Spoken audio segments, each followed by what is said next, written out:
Hi, I'm Big Mick Hughes. I'm a front of house sound engineer and have been mixing Metallica for the last 30 years. I came to use MIDAS, it has to be 20 years ago now, I would think. I mean, I used an XL4 for 15 years. Before that I did play with the XL3, but I wasn't that convinced with the monitor board at front of house. But obviously in later years I've moved on to the XL8. The MIDAS XL8, it's a bit of a departure from the XL4 that I used to use, but it is quite easy to set that console up almost to behave like an analog console. It feels like an analog console. All the EQ, the movement of the knobs and the faders all work very similarly to an XL4. So it was a natural progression for me to move from an XL4 to an XL8. It was my first walk in the digital world and I've stayed with MIDAS as usual. With Metallica, a typical setup is an XL8 at front of house and a Pro 9 and a Pro 2 on stage for monitors.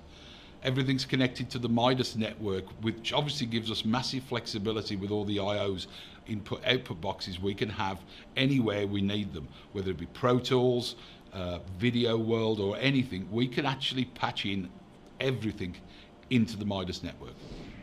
Yes, the move from analog to digital was a bit of a testing one, I have to be honest. I made comments like, you won't get my XL4 out of my dead clutching fingers. Statements like that in the press, and you may have seen them if not. However, I did make the move finally to the XL8, and I have to be honest, it's fantastic. The EQ feels analog, everything works the way you'd want it, except there's so much more of it. Unlike a lot of consoles on the market today, MIDAS employ a time management structure, which basically means that when you route things through the console, when it arrives at the left and right, it arrives at the same time. You don't start getting into any phase latencies where it's going to sound very, very strange, and you don't want it basically. So it all has management to make sure everything makes the left and right at the same time. Okay, so just when I'm comfortable with the XL8 with its 96 inputs, its 16 aux returns and its 48 output buses, along comes the Pro X. Now the Pro X is 144 input channels, 24 aux returns and 96 output buses. So pretty much double what the XL8 is. Fantastic, I can't see anybody being stuck for ins and outs with that amount. I guess you could say, how have they achieved this? Because it's a lot of channels and a lot of outputs. Well, there's a new DSP card on the block called the Neutron.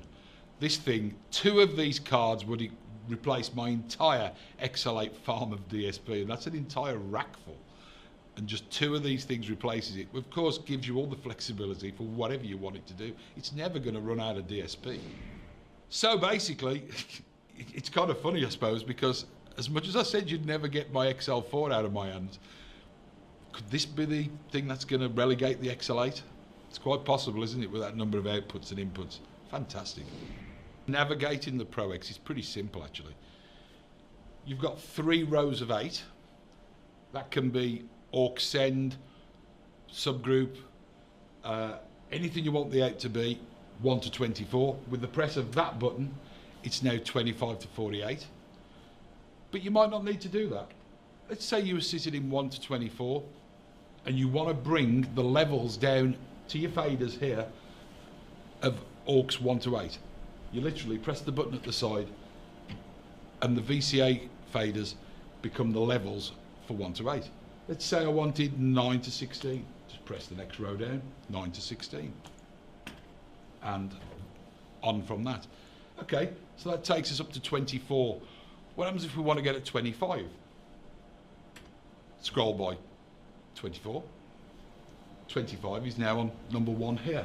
That can be brought down to the faders there by pressing the button there. That entire row now appears here. Pretty simple to navigate, really. Yes, so all of this power in this console, ins, outs, shake it all about, and it's still the same size as the 6 or the 9. Fantastic.